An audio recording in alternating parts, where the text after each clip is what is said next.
தென்பழனி வாழ்பவனே திருமுருகா போற்றி.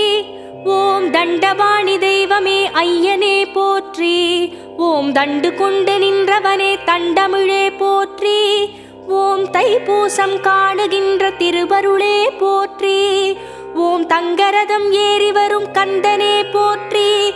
ஓம் தங்கமயில் மீதமரும் தலைவனே போற்றி. ஓம் ஆவினன் குடி வாழும் ஆண்டவனே போற்றி. ஓம் ஆடியன கோலம் கொண்ட அப்பனே போற்றி. ஓம் படமாகி நின்றவனே பழனிவேலா போற்றி. ஓம் வரமாகி அருள்பவனே வடிவேலா போற்றி. ஓம் திருப்பரங்குன்றம் நின்ற திருவே போற்றி. ஓம் தெய்வானை மன்னவனே அண்ணலே போற்றி. ஓம் திருமணக்கோலம் கொண்ட